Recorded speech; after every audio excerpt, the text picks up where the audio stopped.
Lo primero y más conveniente es presentarme. Mi nombre es Pilar, aunque me llaman Piluca.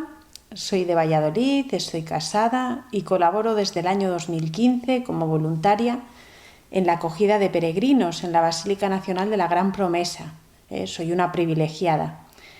Mi tarea es dar a conocer la experiencia de revelación que vivió aquí el Beato Bernardo del Sagrado Corazón y formar en esta espiritualidad.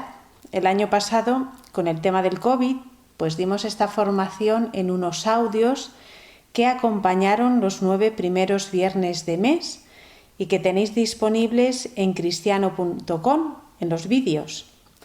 Como después de Jesús siempre viene María, este año una servidora, que también es dama de la Asociación de la Virgen del Pilar, con su sede aquí, en la Basílica, va a dar la formación de espiritualidad mariana, acompañando los 5 primeros sábados de mes pedidos por el Corazón Inmaculado de María. Los haremos comenzando ahora en octubre, que es el mes dedicado a Nuestra Señora del Rosario, hasta febrero. Durante los meses de marzo y abril, aquellos que quieran consagrarse a María o renovar su consagración a ella, podrán prepararse siguiendo unas meditaciones diarias.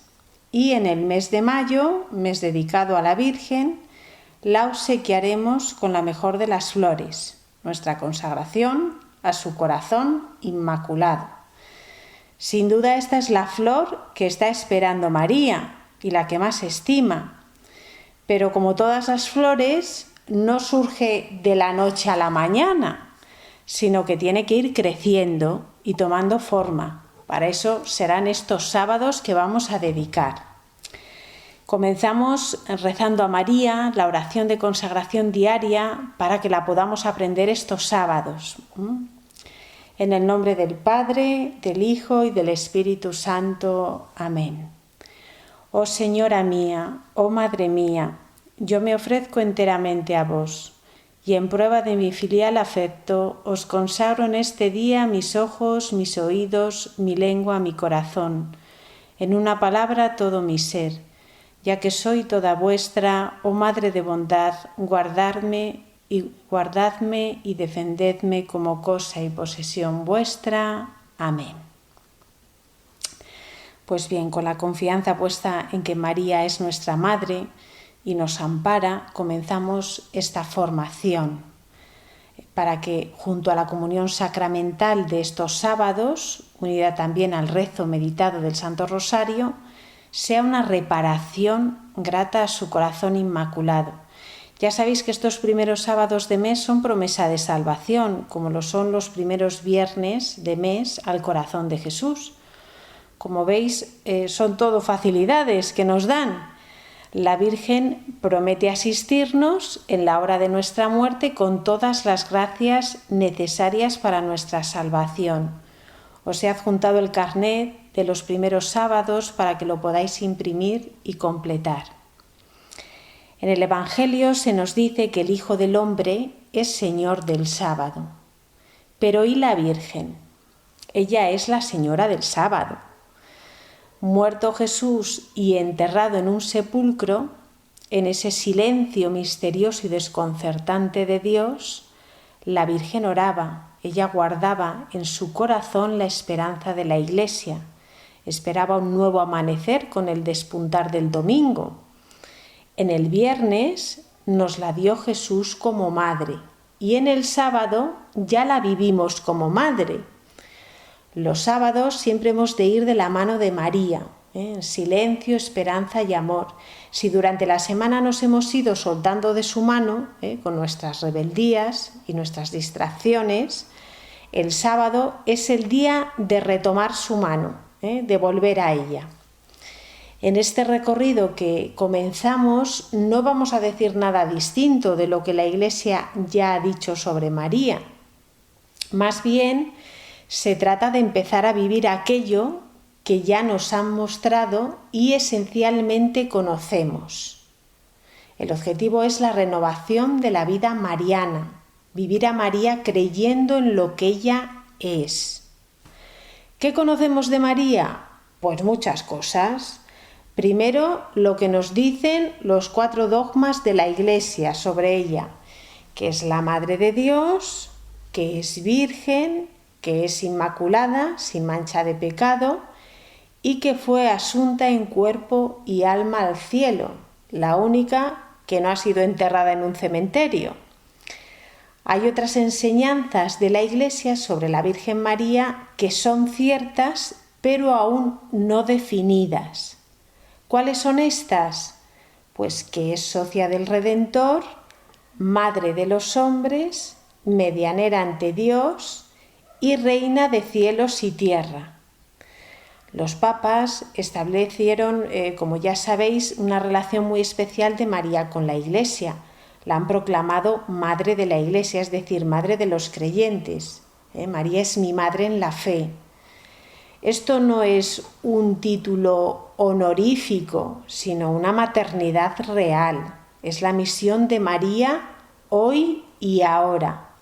El Papa Francisco no hace mucho, como ya sabéis, pues ha fijado un día para celebrarla con ese título, Madre de la Iglesia.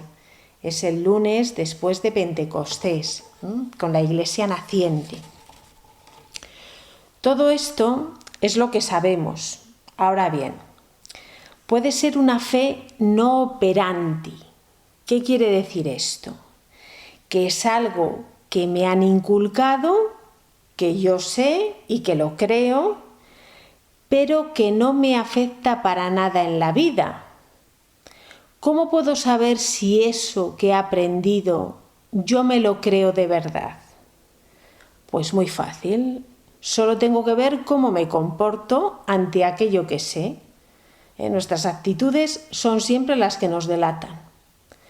Nuestra fe tiene que ser operante, verse en obras, no quedarse en un conocimiento intelectual. Muchos se mueven por una fe de costumbres adquiridas, pero no tienen experiencia vivencial, es que no lo viven. Y dar este salto es el todo. Es que si no te quedas en nada, porque cuando uno empieza a vivir una realidad, es cuando empieza a creérsela en serio. Lo importante no es sentir nuestra fe, sino actuar conforme a ella. Puede que esté frío sensiblemente, pero si pongo la voluntad y actúo como si lo creyera de verdad, aunque no sienta nada, mi fe se imprime, queda más sellada y crece mi conocimiento interno.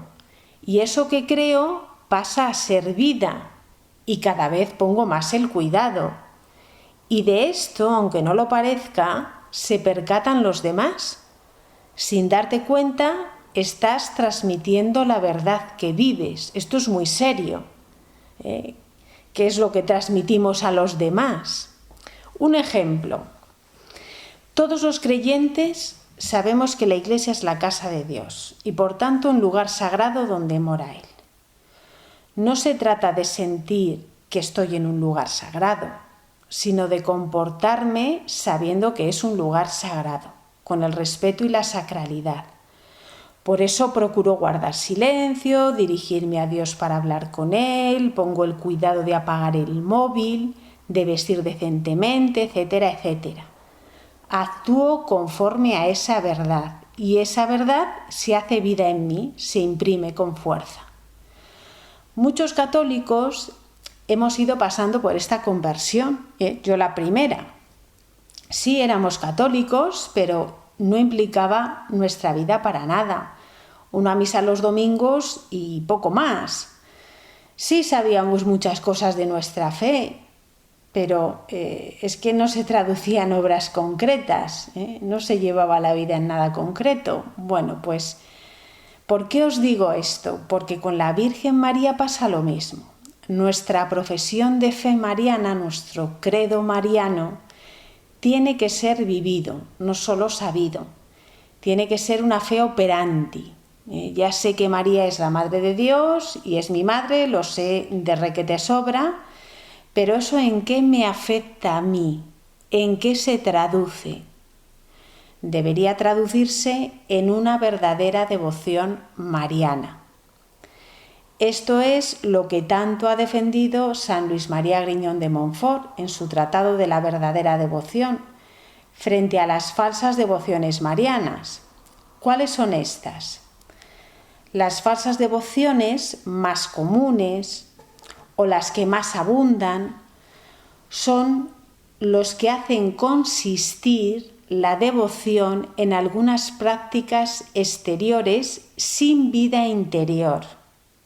Esas son falsas. Solo aman lo sensible de la devoción, sin gustar lo que tiene de sólido.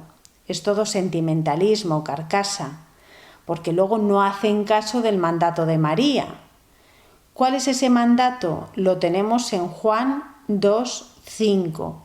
Haced lo que Él os diga. La Virgen lo dijo clarito.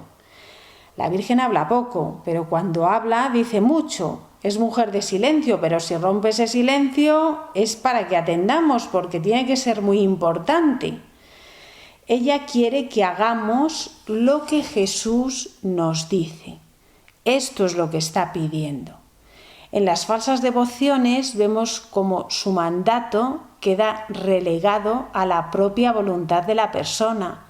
No es lo que Jesús me diga, no es lo que Jesús quiera, sino lo que yo quiero, lo que yo me dicto a mí mismo.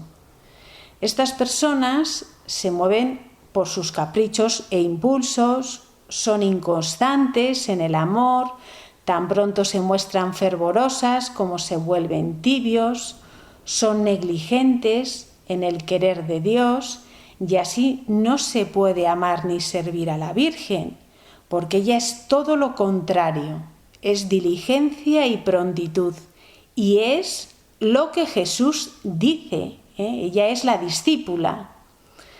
Los falsos devotos, con sus prácticas externas de devoción a María, cubren sus pecados, dando a entender lo que no son. Es todo ropaje, con el que ocultan su orgullo, su impureza, su avaricia, su mundanidad. Duermen tranquilos en sus malos hábitos, pensando que por llevar el escapulario o rezar el rosario ya están salvos, y se engañan a sí mismos. Estas devociones insanas ni son santas ni son sabias. Son más bien una presunción diabólica que falsea la conciencia y que, según San Luis María Griñón de Montfort, invalidan las prácticas. Él nos recuerda que la devoción tiene que tener 5 características. Tiene que ser interior, tierna, sincera, constante y desinteresada. Repito, interior, tierna, sincera, constante y desinteresada. Si no, malo, malo. Él nos avisa de que toda práctica externa que no nace del interior es pura rutina, que no transforma, porque no se vive desde una relación con María real, intensa y verdadera. No se trata a la Virgen, en realidad. Esto es lo mismo que nos dice la Iglesia. El Concilio Vaticano, en el Concilio Vaticano II, en el documento Lumen Gentium 54, nos remarca que la devoción auténtica a María no consiste en sentimientos estériles y pasajeros, tampoco en vana credulidad, sino en un amor filial para con nuestra Madre, imitando sus virtudes. Es decir, que menos suspiros y más virtudes. Habréis oído seguramente la expresión de a tal madre tal hijo. Pues esto es lo que tiene que ser. Tiene que verse que somos hijos de María. Tenemos una madre que no la merecemos, pero la necesitamos. Y eso se tiene que notar, que somos hijos suyos. En el concilio se nos recuerda que la Iglesia glorifica a Cristo cuando se hace más semejante a su modelo, que es María. Todos sabemos que el mayor gozo de una madre es la mayor gloria para un hijo. Eso lo saben las que son madres. La Virgen se goza cuando Jesús recibe esta gloria nuestra de parecernos a ella. Pero atención, que las virtudes no son dones que uno recibe, son consecuencia de un trabajo, requieren una ascesis. La gracia actúa cuando pones una voluntad firme. Es necesaria tu colaboración para adquirir las virtudes. No digas quiero ser humilde, sino ponte a ser humilde. Pon la voluntad de escoger lo pequeño, busca los últimos puestos, huye de las alabanzas, acoge las humillaciones sin justificarte, etcétera, etcétera. Pones la voluntad y actúa la gracia. Esto hacía María. Es verdad que ella no tenía la tendencia al pecado, pero tenía que poner la voluntad para ejercitarse en las virtudes y hacer fructificar sus talentos, lo que Dios le había dado. Nosotros igual, no vamos a ser más que la Virgen o hacerlo de otra manera que no se haya hecho con ella. Todos tenemos unos talentos, unas cualidades que Dios nos ha dado para ponerlas al servicio de la comunidad, pero para hacerlas fructificar me tengo que ejercitar en las virtudes. Ahora bien, para inocular las virtudes de María, también hay que mirarla. Todos copiamos mirando y observando primero. Es necesario un trabajo previo de interiorización, de conocimiento de esa persona para ver qué es lo que tengo que copiar, si no, ¿qué vas a copiar? Esto es lo que hacemos en la oración. Abrimos los ojos del corazón para mirar, para acoger aquello que se nos muestra y que debemos llevar a la vida. En ese recogimiento interior somos iluminados por el Espíritu Santo, que es el esposo de María. Solo Él nos la puede mostrar y está deseando dárnosla a conocer. Daros cuenta que entrar en la revelación de María es entrar en el excelso y divino mundo de Dios. Este mundo es fascinante. Todos sabemos que la creación del mundo es la obra de Dios en el orden natural y es algo que nos maravilla, ver la perfección y el orden con que se ha hecho todo. Solo hay que ver el cuerpo humano, lo bien que funcionamos. Pero hay otro mundo creado en el orden divino. En este, su obra maestra de la gracia es María, cuyos misterios son insondables. Esta creación es mucho más delicada y meritoria. ¿Por qué? Porque para la creación del universo le ha bastado a Dios su querer para hacerlo, no ha necesitado nada más.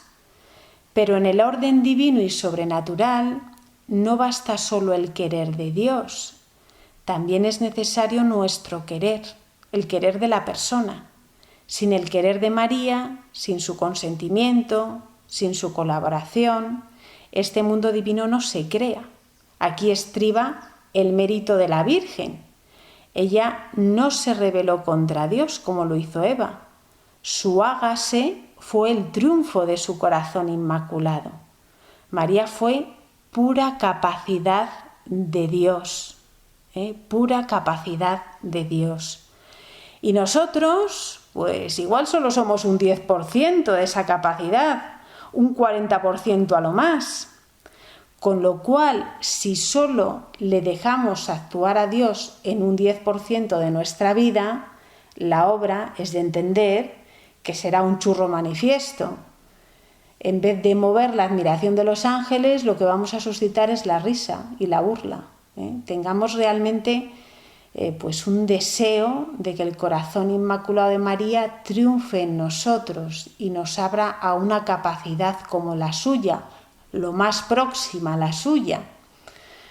Para ser adentrados a través de la oración en ese excelso y divino mundo de Dios, que es María, nos podemos ayudar de varias cosas.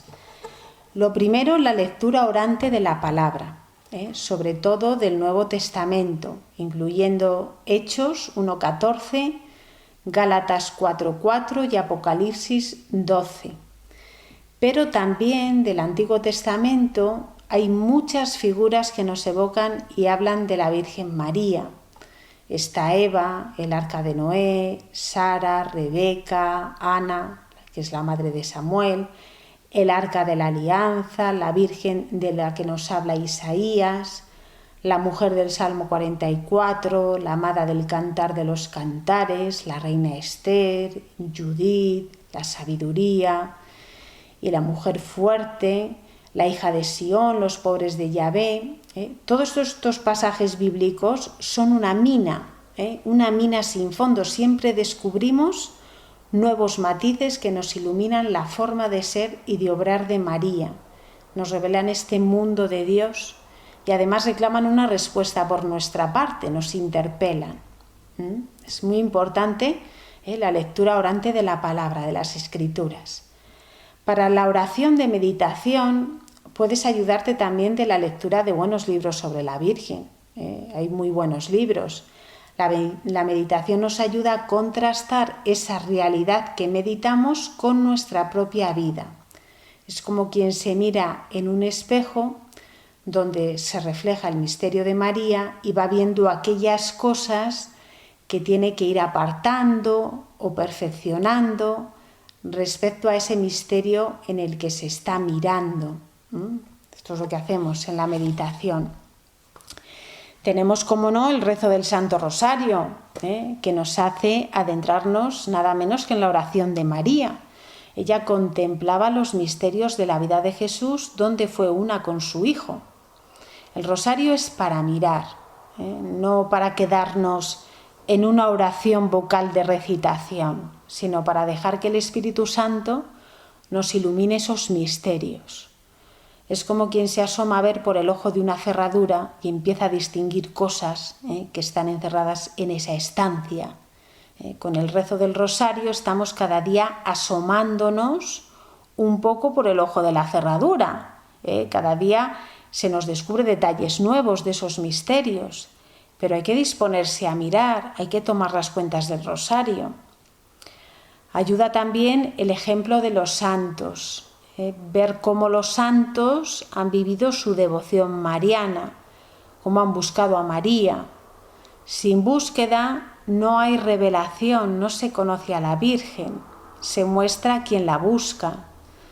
Por cierto, hablando de los santos, Santa Bernardita decía que miraba a la Señora cuanto podía. ¿Cómo se santiguaba Bernardita? Como se lo había visto hacer a la Señora. Su escuela había sido María y por eso emocionaba verla. La gente hasta lloraba porque era como ver a la misma Virgen. Fijaos, Bernardita llegó a convertirse en un icono de María. Se transformó en aquello que contemplaba y miraba con tanta atención. Copiaba todos sus gestos. Es verdad que la contemplación siempre es un regalo dado del cielo, el ver más allá de lo que se mira, y normalmente requiere una disposición del corazón. Fijaos en el detalle de Bernardita. Entrará en la visión de la Señora en la gruta de Lourdes solo después de haberse quitado las medias y cuando una vez descalza se disponía a meter su pie en el agua en pleno febrero. ¡Qué menudo frío! Esto nos enseña que la visión sobrenatural suele venir acompañada de renuncias. Hay un relato que a mí me conmueve, que me hace pensar, no sé si le conocéis, es el de San Alfonso María de Ligorio, viene en las Glorias de María. Se refiere al padre Silvano Razzi, que era un sacerdote muy amante de la Virgen, que deseaba ardientemente contemplarla, aunque solo fuera una vez en su vida, y le pedía humildemente esta gracia. La Virgen, por medio de un ángel, le dijo que se lo concedía, pero haciendo un pacto con él.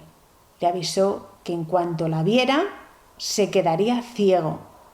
Ganar lo que quería le iba a suponer renunciar a otras cosas.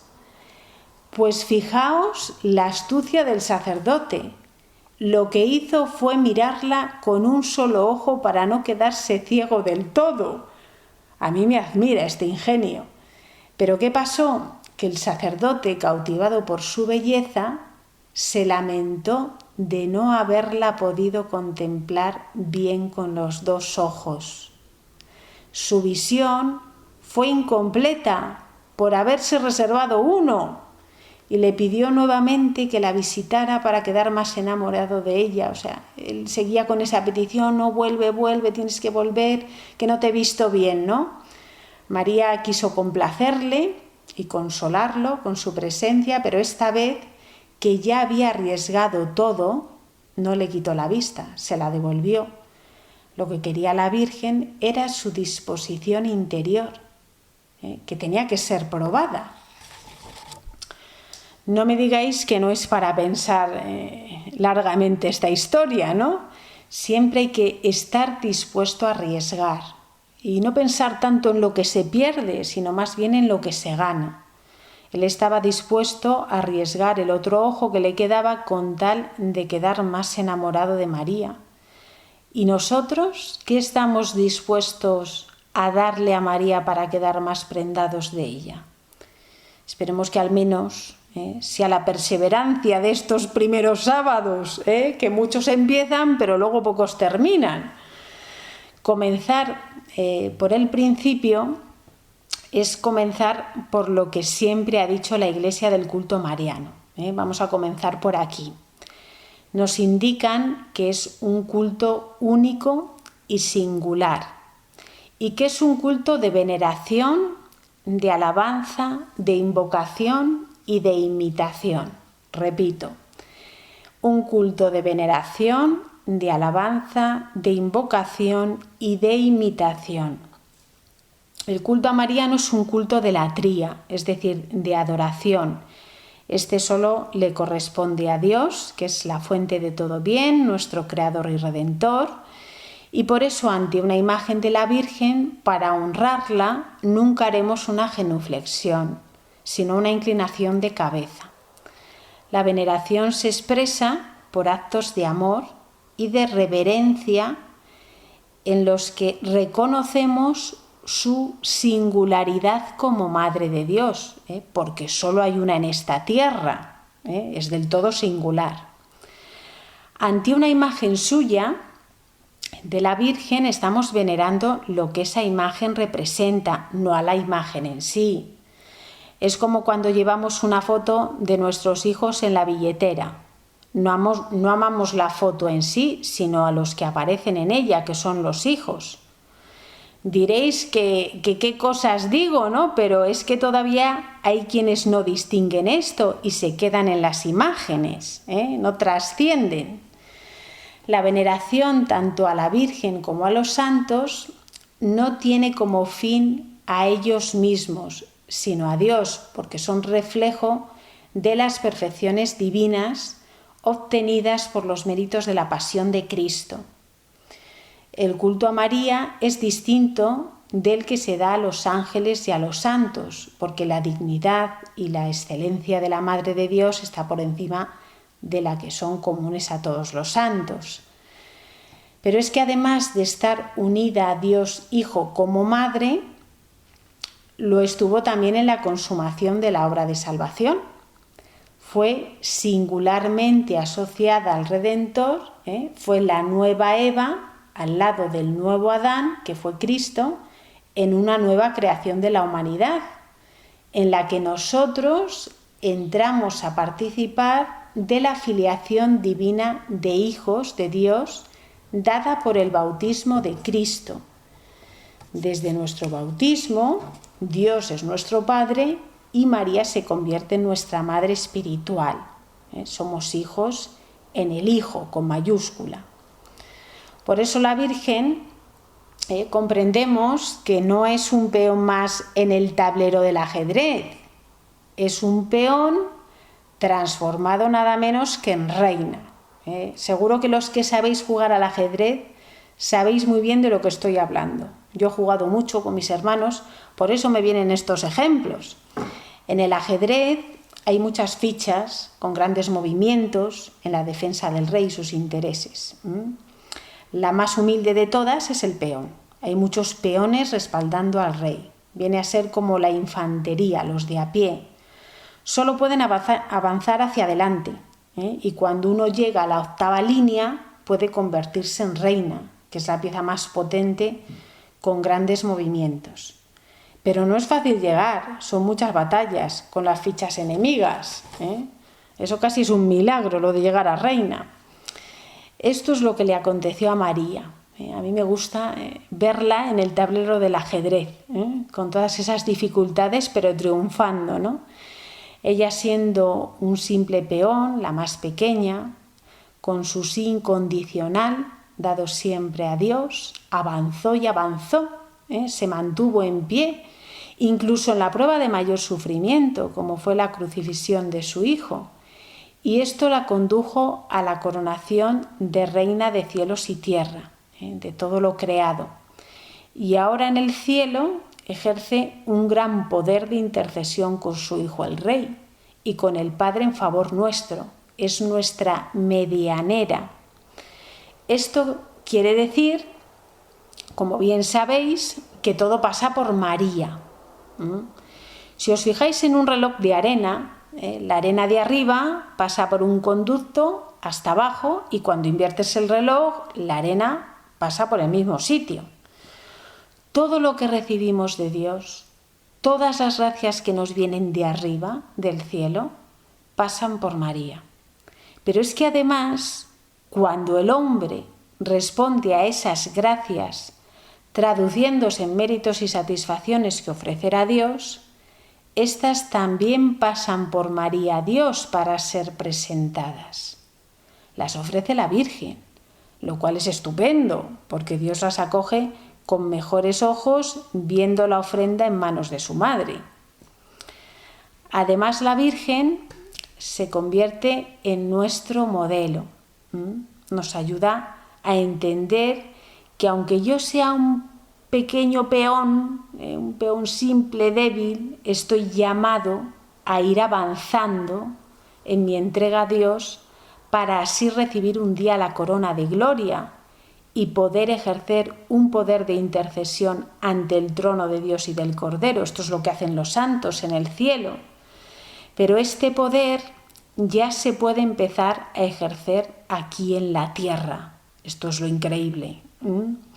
Santa Teresa Benedicta de la Cruz, patrona de Europa, afirma que el día en que Dios tenga poder ilimitado sobre nuestro corazón, tendremos nosotros poder ilimitado sobre el suyo. Porque la Virgen nada le negaba a Dios y todo lo creía posible de él, tenía fe en Jesús, es por lo que Jesús tampoco pudo negarse a su reclamo en las bodas de Caná. Nosotros podemos mandar en el corazón de Jesús como lo hizo María, pero para eso tiene que mandar antes Él en el nuestro. Tenemos que rendir nuestra voluntad al Rey para transformarnos en reina. Ese es el truco. Ceder al Rey nuestra voluntad y así nos transformamos en reina. Nosotros mandamos en el suyo. El peón, pues no es un monigote ahí plantado en la partida que parece que no hace nada, sino que tiene una misión en la realización de los designios de Dios. Os voy a contar una historia a propósito de esto que a mí me encanta. Igual la conocéis. En una ocasión estaban unos hombres picando piedra y se acercó una persona para preguntarles que qué estaban haciendo. Bueno, pues el primero le contestó un poco malhumorado. Es que no ves lo que estoy haciendo, pues pico piedra, ¿qué voy a hacer? Pues picar piedra. El segundo, con un aire un poco más desenfadado, le respondió, pues yo estoy manteniendo a mi familia, le dijo. Y el tercero, con el rostro transfigurado, le contestó, yo estoy haciendo una catedral. Pues bien, en el tablero del ajedrez, muchos peones que pican piedra viven amargados, como el primero, porque no han encontrado todavía el sentido de sus vidas, que realmente solo pueden contestar que pican piedra. Otros, en cambio, tienen algo más de miras y consideran algo más noble, pero que también es fugaz. Una familia es algo más noble, pero también pasa, no es perenne, solo Dios permanece. Pero fijémonos en el último. ¿Con qué espíritu de grandeza se entrega a su humilde servicio de picar piedra? ¿Por qué? Porque tiene visión sobrenatural.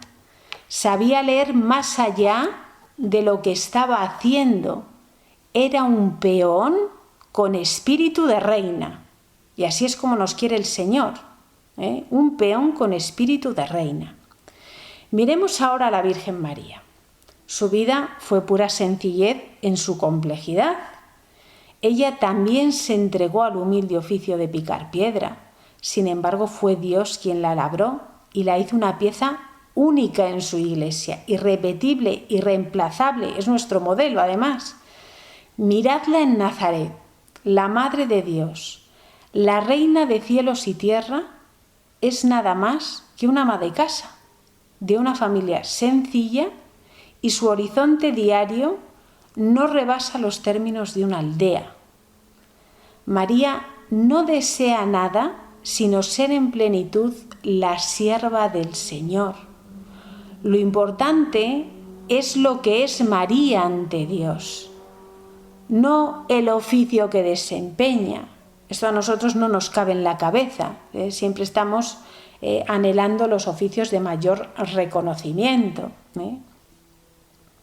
El valor de una persona depende de a qué se entrega y del entusiasmo con que lo hace.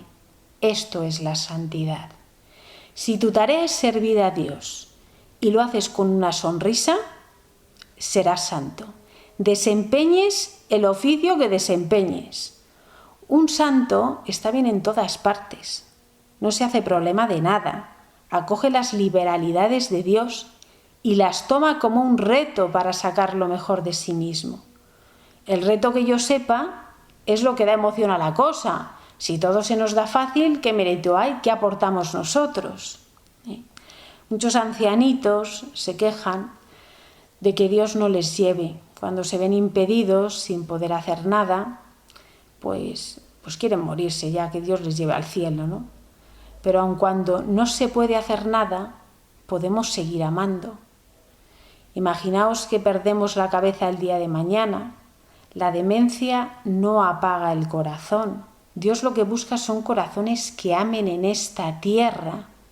La perfección, según Jesús, no consiste en hacer, sino en amar. ¿Qué tengo que hacer?, le dijo el joven rico, en aquel pasaje del Evangelio. Pero cuando le pidió venderlo todo y seguirle, cuando fue esta la petición de Jesús al joven rico, aquí había que estar enamorado. Suponía amarle el hacer una cosa así. Esta sabiduría de entregarse a Dios es la que tiene el corazón inmaculado de María. Él viene a ser como una arca preciosa de 3 llaves. No sé si habéis visto alguna vez este tipo de arcas. Están en las fundaciones de Santa Teresa, es donde guardan los documentos más importantes. Como sabéis, estas arcas solo se abren utilizando 3 llaves diferenciadas. Por eso tienen que unir a 3 monjas. Para entrar en la vivencia de María hay que conjugar estas 3 llaves, que se definen en 3 palabras que resumen su vida. Estas son Ecce, Fiat y Magnificat. Repito, Ecce, Fiat y Magnificat. ¿Qué significan? Vamos a verlo y con esto terminamos. Ecce quiere decir heme aquí. Es la ofrenda generosa del abandono, la entrega incondicional de tu sí dado a Dios sin conocer el porvenir.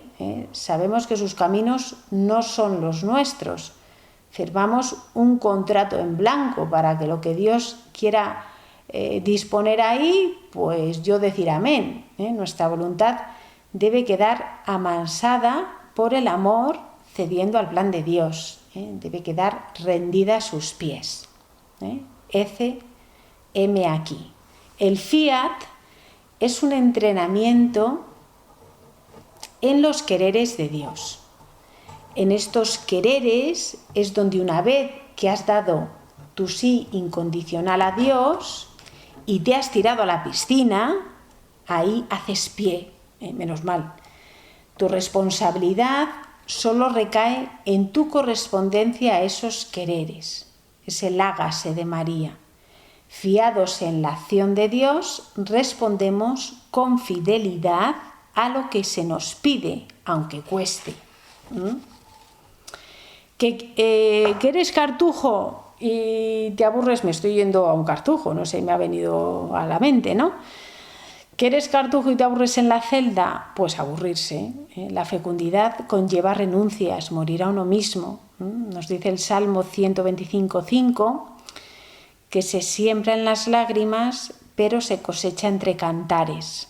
No penséis que un cartujo entra nada más llegar en las dulzuras celestiales. Primero son las lágrimas y el aburrimiento, luego viene la cosecha. Esto al menos es lo que nos ha testimoniado algún cartujo. Allí donde Dios te haya plantado, tendrás que dar tu fiat, y tu fidelidad y tu obediencia tendrán que ser probadas. Tu fidelidad y tu obediencia a Dios. El Magnificat es el corazón hinchado de alegría. Tal vez pienses que amar a Dios es ofrecerle algo. Acuérdate de lo que ya hemos dicho. Más bien amar a Dios es abrirle paso, no pide otra cosa. Solo que te entregues a esas liberalidades de su amor, a lo que se le ocurre. El Señor es muy ocurrente. Para Dios amar es dar esa caridad que nos permite a nosotros corresponderle.